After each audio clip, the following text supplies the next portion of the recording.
Isaiah Stevens on the ball for the Kings, defended tightly by John Tonje. Stevens can't roll it in. Gonzalez rips down the rebound.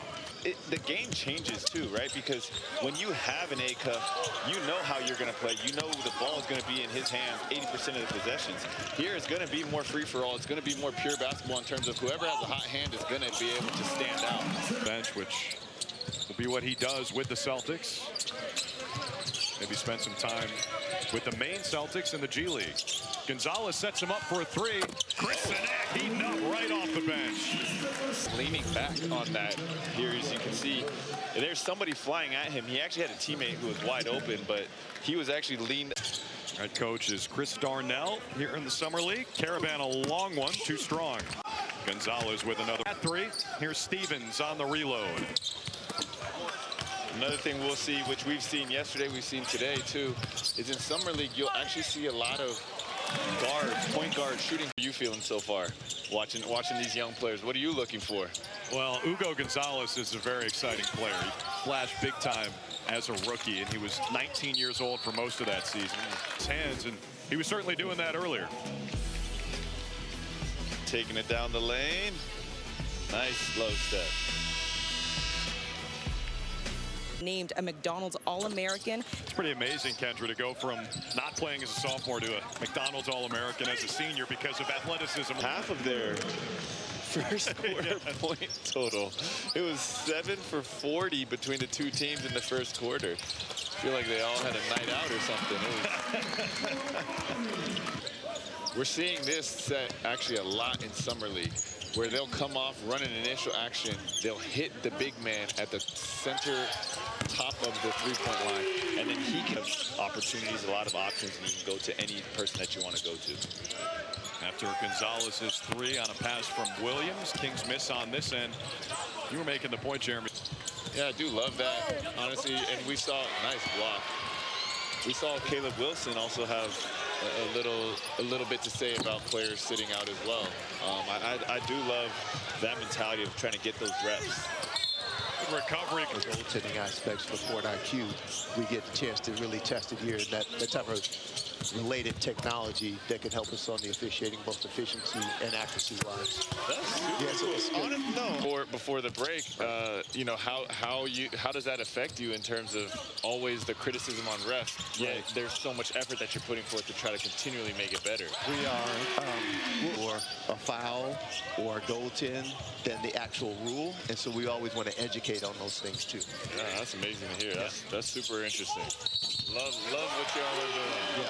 And one chance for Hugo González on a nice move by the second-year pro from Spain. Twitter account, is that real? That's really run by the NBA referees? That's a real. Yeah, that's a real. We also have one as well in terms of particularly getting that out there so fans can understand the rules a little bit better. So it's been fun. It's been fun. I'm definitely a big fan of year-round basketball. I remember always after the NBA Finals ends every year, with the NBA at least twice a year, and they really put so much effort into all these different things. Nice play. You guys can see that's a 2-for-1, and his jersey number is falling off. Someone's ripping his jersey. Amazing shot right there. 6-5 in the first half. What do you like from Hugo? And he's leading the team in points, rebounds, assists, but it's not just that. It's his willingness to play defense, to block out, to give hard fouls. I mean, he is really coming in with aggression. I think he's going into his second season feeling more comfortable. You can tell that he has that experience. He played overseas, and that's been really helpful, but overall just making plays in all different ways. Yeah, he joined the oboe. Defended by Gonzalez, who got into it a little bit with Dylan Cardwell at the end of the second quarter. And that's that box out that I'm talking. Caravan. Over to Cardwell, he's swarmed. DeVries got a hand on the ball, now recovers. Cardwell's hook shot's an air ball. It's just too many dribbles, too little passing.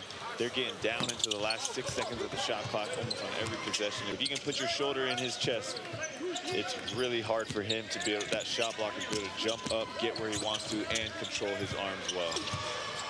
Gonzalez for Trace. Stephon Castle's rookie extension eligible, and then Dylan Harper is the following year, and eventually the numbers start to add up here. It would have been hard to keep. It would have been hard to keep Victor. Celtics need a big-time win in terms of score differential to have a chance of making the semifinals. Hugo for Trace, he's got 17. Last detail, and then one day I was talking to my sports psychologist, and he was like, "You know, none of this matters, right?" Like, did they get the Williams' positioning, his ability to be in the right place, have his feet set, hit the angles so that he gives no easy lanes. He really is a talented defender. Hugo González, 20, 10, and 5. Williams directing traffic here, gives it back to González. Oh. Hugo, the crossover and the foul. With an immediate. There's Aiden Monheim, Celtics equipment guy. And Hugo said, no, I'll stick with the one that has the broken 8. It's working for me. He said, no, I have 12, 6, and 5 right now. Let me keep that. What do you got, Kendra? Yeah, when I was talking to Neil. Over, but wow. Look at that Rebounding ability. But something still is Hugo is a very, very willing passer, and he gets it right back. You can see that. You give it up to your teammates, they'll give it of pressure, and they're relying on their bigs for the rim protection. They had 3. Click as a team. We had an overtime, and we won it.